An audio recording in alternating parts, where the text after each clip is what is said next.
Provocación aérea en el Báltico. Cazas rusos violan el espacio aéreo de Estonia, forzando a la OTAN a intervenir. La Alianza Atlántica se reunirá otra vez de urgencia después de que un país miembro convocase por segunda vez en menos de 2 semanas el artículo 4. Bienvenidos a esta nueva edición de DW Noticias. Soy Ana Plasencia, en Berlín. 10 días después de que drones rusos entraran en el espacio aéreo polaco, 3 cazas rusos violaron el espacio de Estonia.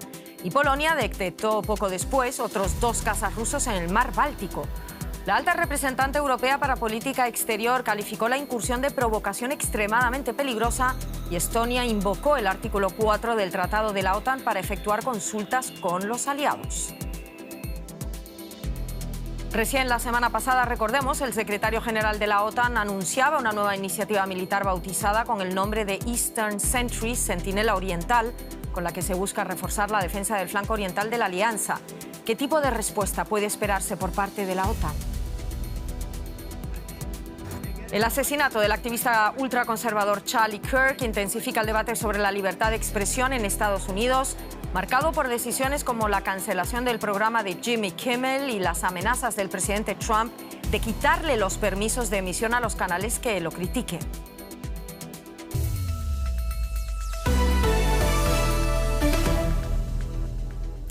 Rusia tensa la cuerda con la OTAN. Estonia detectó este viernes cazas rusos en su espacio aéreo y Polonia reportó poco después un incidente con aviones de Rusia que se acercaron peligrosamente a una plataforma petrolera polaca en el mar Báltico. Estonia invocó el artículo 4 del Tratado de la OTAN para efectuar consultas con los aliados de la alianza. Según el gobierno de Tallinn, los aviones del tipo MiG-31 permanecieron allí durante un total de 12 minutos sin permiso. Estonia convocó además a los diplomáticos rusos luego de la violación de su espacio aéreo cerca de la isla de Vainluu, en el Golfo de Finlandia. 3 países de la Alianza Atlántica han alertado de incursiones en los últimos días. Durante una visita en Brasil, la alta representante de la Unión Europea para la Política Exterior, Kaja Kallas, instó a no mostrar debilidad ante una incursión que calificó de una provocación extremadamente peligrosa, dijo. Es evidente que Rusia está poniendo a prueba hasta dónde puede llegar y hemos mantenido intensas conversaciones sobre la situación internacional y en particular sobre las acciones de Rusia. Por supuesto, por nuestra parte, vemos que no debemos mostrar debilidad, porque la debilidad es algo que incita a Rusia a hacer más. Y ellos son cada vez más peligrosos, no solo para Ucrania, sino también para todos los países que rodean a Rusia. Pues sí, las reacciones no se han hecho esperar. ¿Qué hay detrás de estas incursiones? Hablamos con el periodista y experto en Rusia y la región, Ricardo Marquina. Ricardo, vamos a ver, hace 10 días drones en Polonia, ahora cazas en Estonia y el Báltico. ¿Qué busca Rusia?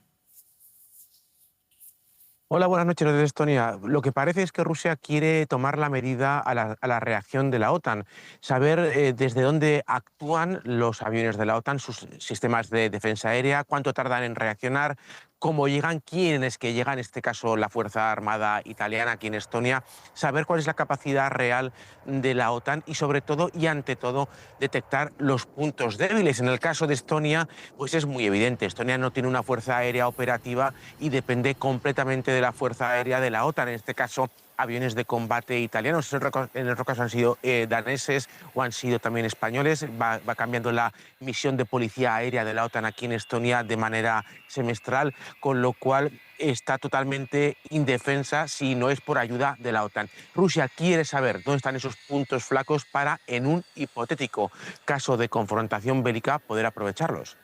Lo que me pregunto es en qué punto, ¿no? Estamos ahora, si estas incursiones se repiten cada vez más, y no sé si te parece, acércame un poco más a esa policía aérea, a la respuesta que ha dado la OTAN hoy ante una incursión que además no se da por primera vez en el espacio aéreo estonio.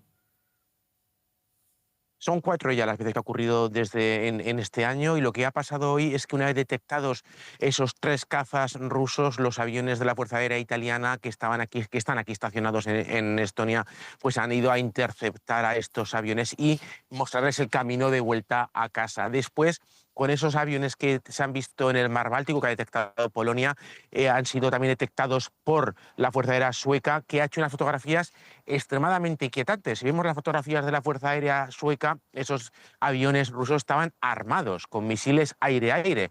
algo realmente no necesario para una misión de reconocimiento. Rusia está tensando la cuerda en esta parte, en la parte del Báltico, que es la más débil de cara a una confrontación con Rusia, ya que ni Letonia, ni Lituania, ni en este caso Estonia, están capacitados por sí solos para enfrentarse o para retener a un avance ruso.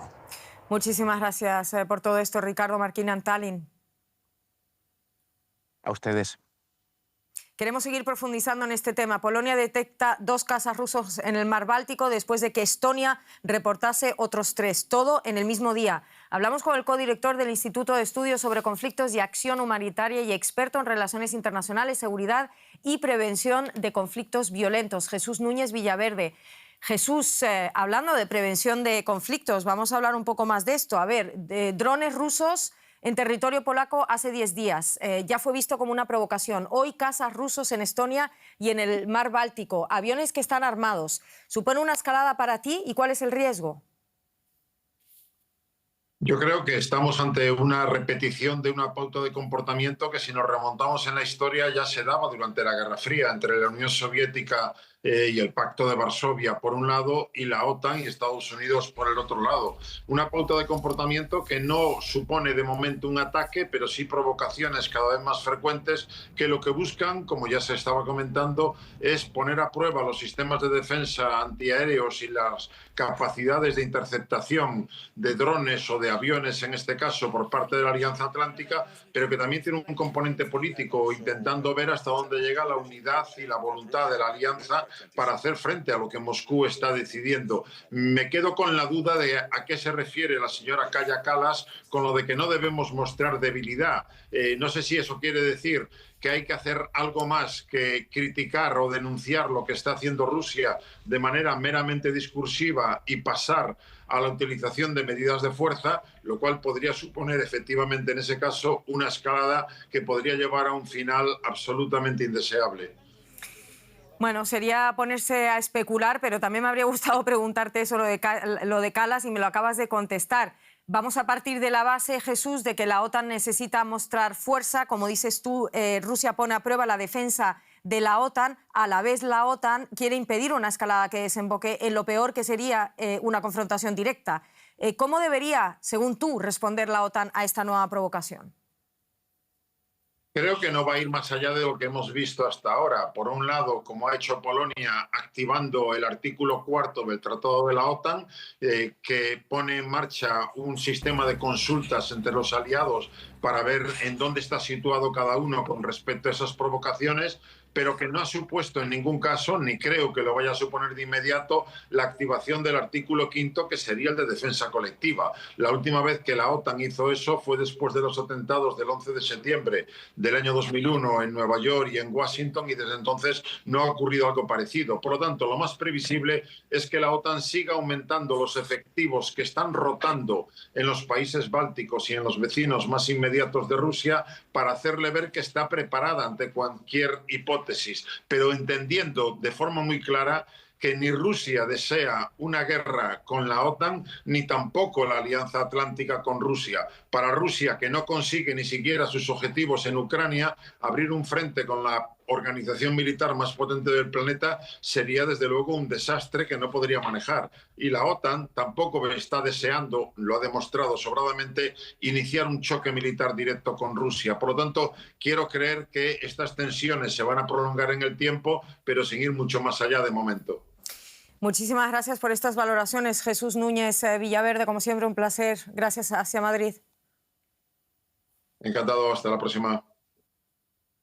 Seguimos profundizando un poco más. La violación del espacio aéreo de Estonia, lo vemos, ocurre 10 días después de que casi una veintena de drones rusos hicieran lo mismo en el espacio aéreo polaco y de que la OTAN derribara entonces por primera vez vehículos aéreos no tripulados en territorio de la Alianza Transatlántica.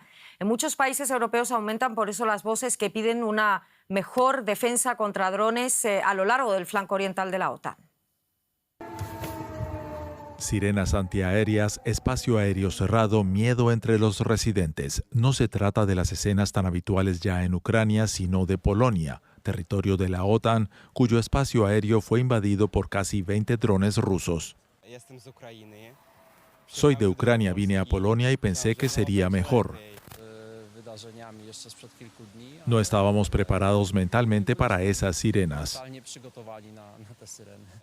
La OTAN afirma que militarmente estaba preparada y que el derribo de 3 drones prueba que la población no corre peligro. Pero derribar drones con aviones de combate no es rentable a largo plazo. Los países bálticos y Polonia llevan tiempo pidiendo lo que denominan un muro antidrones, pero aún no existe. En este momento, los sistemas de defensa antidrones en los países de la OTAN aún deben desarrollarse. El ministro polaco de Exteriores, Radek Sikorski, afirma que Europa tiene mucho que aprender de Ucrania. Tiene mucha experiencia repeliendo drones, tanto a nivel electrónico como cinético, que necesitamos integrar en nuestras adquisiciones y en nuestra doctrina. La OTAN dice que su nueva operación Eastern Sentry, en respuesta a la incursión rusa, recopilará y utilizará todo este conocimiento y experiencia. Pero los ucranianos no son los únicos en llevar la delantera. Los rusos están construyendo al menos una gran fábrica para producir drones.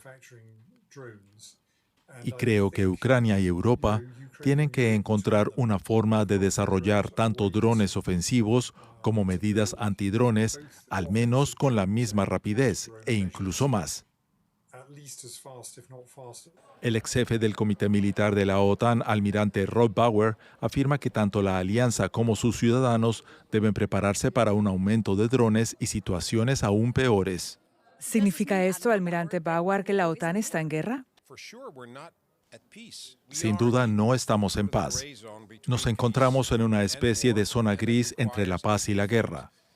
Y eso requiere un conjunto de reglas diferente, una mentalidad diferente, que prestemos atención y que nos concentremos más.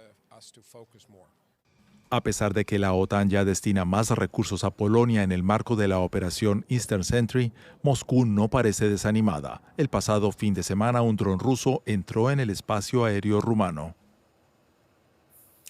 Ahora sí, cambiamos de tema. El Sindicato de Guionistas de Estados Unidos se manifestó este viernes frente a la sede de ABC en Nueva York para protestar por la suspensión por parte de Disney del presentador de programas de entrevistas y humorista Jimmy Kimmel, calificándola de censura motivada por el presidente estadounidense Donald Trump. ABC, la cadena de televisión propiedad de Walt Disney, suspendió indefinidamente el espacio Jimmy Kimmel Live por los comentarios que el presentador había hecho sobre el asesinato de Charlie Kirk. También la Sociedad Panamericana de Prensa manifestó su preocupación por las crecientes presiones de la administración Trump hacia medios que no le son afines. Donald Trump ha ido más allá y sugirió este viernes que se revoquen las licencias de emisión de algunas cadenas de televisión cuyos presentadores lo critiquen. El debate no ha hecho más que empezar. A bordo del Air Force One, tras su visita a Gran Bretaña, Donald Trump centró su atención en asuntos internos, defendiendo la presión ejercida por el regulador sobre la cadena ABC para que cancelara el show de Jimmy Kimmel. Para el presidente todo es cuestión de equilibrio.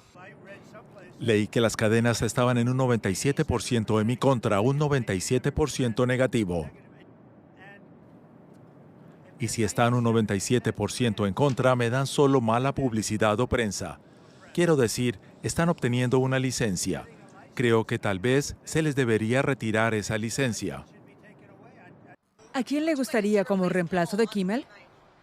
Cualquiera puede sustituirlo, no tenía talento. Miren, Kimmel fue despedido, no tenía talento. Tampoco tenía rating, eran peores que los de Colbert. El presidente se refería al galardonado programa Late Show with Stephen Colbert, que dejará de emitirse en abril tras ser cancelado por la cadena CBS, argumentando que ya no era económicamente viable. Pero la cancelación de Colbert se produjo pocos días después de que criticara a la empresa matriz de CBS, Paramount Global, por pagar $16 millones a Trump para resolver una demanda que había interpuesto por una entrevista con la ex vicepresidenta Kamala Harris.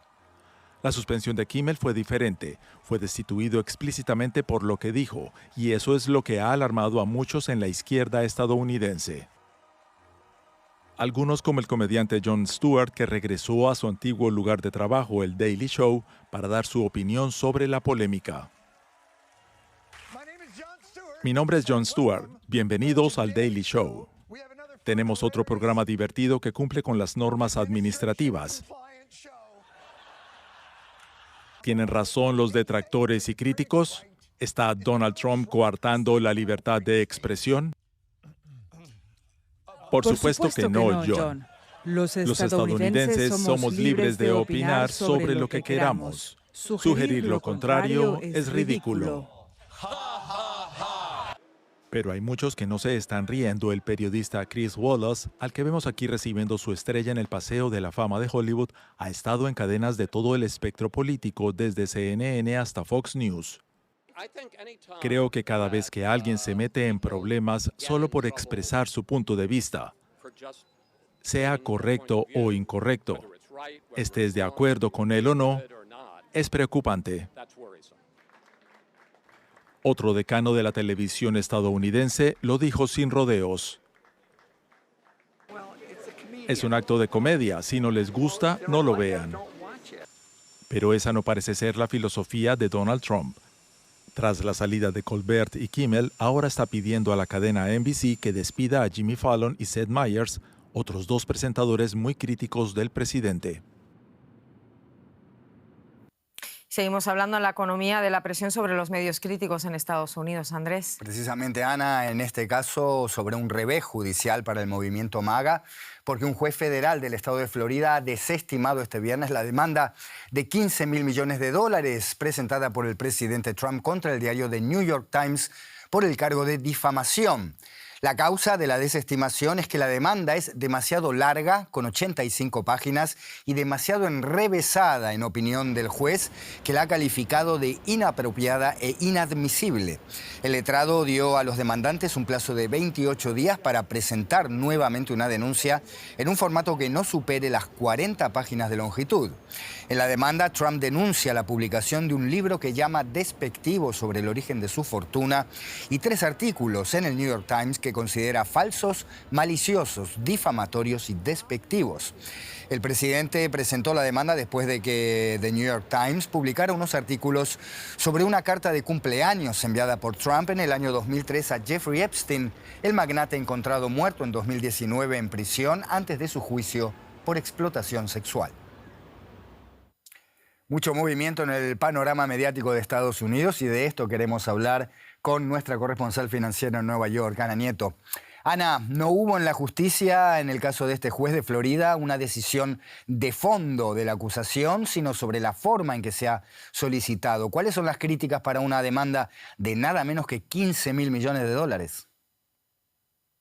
Sí, la demanda, como dice, se contiene en 85 páginas que presentaron los abogados de Trump y presenta la primera acusación contra el New York Times y sus periodistas en la página 80 y la segunda en la 83. El juez Stephen Merriday ha dicho 4 días después de la presentación de este escrito que esto no es un foro público para la difamación y la invectiva y no es una plataforma de desahogo contra un adversario ni un megáfono de relaciones públicas, sino un escrito ante un juez. El juez critica también el tono elogioso en el que se habla del presidente Trump en esta demanda llena de cuestiones que considera superfluas y floridas y en las que se lee algo como esto que tengo que leer porque dice como que The Apprentice, el programa de Trump de la NBC, representó la magnitud cultural de la genialidad del presidente que capturó el zeitgeist de nuestros tiempos. Trump tiene experiencia y sus abogados también en llevar a tribunales a empresas. Llevó recientemente a la CBS, a la que pidió $10 mil millones y terminó firmando un acuerdo extrajudicial por 16 millones. Esto es un revés, pero lo volverán a intentar. Ana, la demanda contra el New York Times coincide con la ofensiva de la Comisión Federal de Comunicaciones contra el comediante Jimmy Kimmel y las declaraciones del presidente de esta agencia de que no se ha acabado con el cambio en el ecosistema de medios ha dado que hablar. ¿A qué cambios se refiere? Sí, Brendan Carr, el presidente de la Comisión Federal de Comunicaciones, ha dicho que el fin del show de Jimmy Kimmel puede no ser la última acción de la administración con respecto a los medios de comunicación y coincide totalmente con las declaraciones del jueves del presidente Trump diciendo que podría revocarse las licencias de emisión de cadenas que estuvieran en su contra. El presidente dijo, no obstante, que la decisión era del presidente de la FCC, el mismo que dijo que la licencia de ABC, subsidiaria de Disney, estaba estaba en riesgo por la emisión del programa de Kimmel. Además de este giro por parte de los reguladores, hay cambios significativos en el panorama de medios.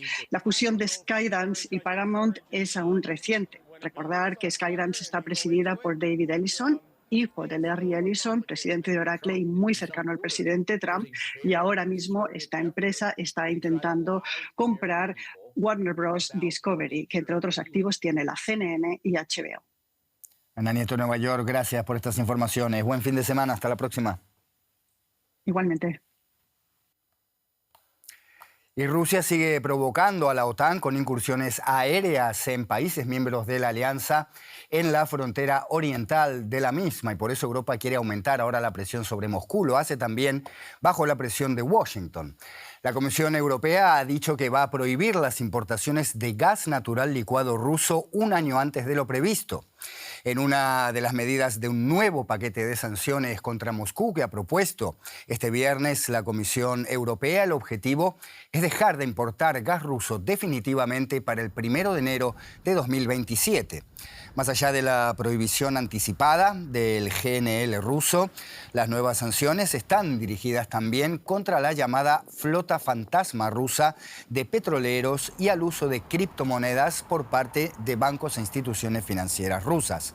También busca sancionar a bancos rusos y de Asia Central, a refinerías chinas y cerrar un vacío en los controles aduaneros que Rusia está presuntamente usando para importar productos que luego destina a sus fuerzas militares en Ucrania. Para entrar en vigor, las sanciones deben ser aprobadas unánimemente por los 27 países miembros de la Unión Europea. La economía de guerra de Rusia se basa en los ingresos de los combustibles fósiles. Queremos reducir esos ingresos.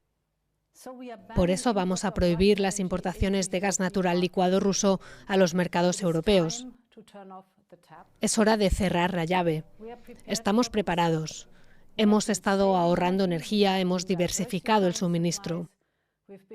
Hemos invertido como nunca en fuentes de energía de bajas emisiones. Tenemos más información en Deutsche Welle con Ana Plasencia. Muchísimas gracias, Andrés. El presidente de Venezuela, Nicolás Maduro, anunció que efectivos de la Fuerza Armada se desplazarán a las comunidades para enseñar el manejo de armas como parte del plan de defensa de lo que considera una amenaza de Estados Unidos, país que mantiene un despliegue naval en el Mar Caribe. El mandatario venezolano reiteró que Estados Unidos quiere propiciar un cambio de régimen en Venezuela con su despliegue militar, aunque el gobierno de Donald Trump asegura que lo que hace es combatir el narcotráfico. Y a continuación damos paso a otras noticias internacionales que también queremos destacar a esta hora. El Comité Olímpico Internacional ha anunciado que los atletas rusos podrán competir en los Juegos Olímpicos de Invierno de 2026 que se van a celebrar en Italia. Los deportistas, sin embargo, deberán hacerlo bajo bandera neutral y solo en pruebas individuales. Además, tendrán que demostrar que no han apoyado activamente la guerra en Ucrania. El primer ministro húngaro Viktor Orbán dijo que considerará organizaciones terroristas a los grupos denominados Antifa. Este término se utiliza para referirse a grupos de extrema izquierda. Esto después de que su aliado, el presidente Donald Trump, anunciara lo mismo esta semana.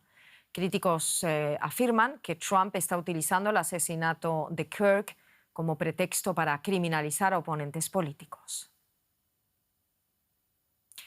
En Sudán, varios informes reportan el recrudecimiento de la guerra civil en la ciudad de Al-Fasher, capital del estado de Darfur del Norte. La ciudad lleva más de un año sitiada por el grupo paramilitar Fuerzas de Apoyo Rápido, o FAR, que lucha con las Fuerzas Armadas sudanesas por el control del país. Además, alberga enormes campos de desplazados donde las condiciones han empeorado tras 2 años de guerra. Al-Fasher es la última ciudad del norte de Darfur que aún no está bajo el control de las FARC. La ONU y organizaciones de derechos humanos denuncian atrocidades masivas en la región, incluidos asesinatos por motivos étnicos. Y seguimos en Sudán, país en el que más de 2.500 personas han perdido la vida por cólera durante un brote que ha durado 1 año. La guerra civil ha desplazado a millones de personas y ha destruido la infraestructura médica y sanitaria. Mutassim Asari vuelve a estar en pie tras recuperarse de un brote de cólera. Después de pasar 2 meses en el hospital, ha vuelto a casa. Nos contagiamos de cólera. Primero mi hermano y luego yo. Después de un mes comencé a sentir los síntomas. También estuve en el hospital durante 2 meses. En Sudán, más de 2 años de guerra han afectado el acceso a servicios básicos como agua potable y saneamiento. En un centro de tratamiento del cólera en el estado de Gedaref, el personal sanitario hace todo lo posible para atender a los pacientes. La mayoría de los casos ocurren cuando la gente ingiere comida o bebe agua de una fuente desconocida y sin cloro fuera de casa. A veces, en algunos eventos sociales, la mayor parte de lo que se come no ha sido preparado correctamente, lo que provoca diarrea y cólera. El 80% de los centros de salud de Sudán sufren graves carencias, según el Comité Internacional de la Cruz Roja. Y con la falta de recursos y la gente sin poder volver a casa, esta situación podría empeorar. Sudán se enfrenta al peor brote de cólera en los últimos años. Desde que se declaró hace un año, se han registrado casi 100.000 casos sospechosos y más de 2.500 personas han perdido la vida. Los servicios sanitarios habían comenzado una campaña de vacunación con el fin de frenar la propagación del cólera, pero debido a la guerra, muchas zonas son inaccesibles, lo que supone un riesgo para muchas más personas. Nos despedimos en Hawái, donde el volcán Kilauea vuelve a arrojar lava en un espectáculo natural impresionante. Según informó el Observatorio Sísmico de Estados Unidos, se trata del episodio número 31, desde que el Kilauea volvió a entrar en erupción el pasado mes de diciembre. La mayoría de las erupciones han durado aproximadamente un día. El Kilauea es uno de los volcanes más activos del mundo. Está en la isla de Hawái, la más extensa del archipiélago.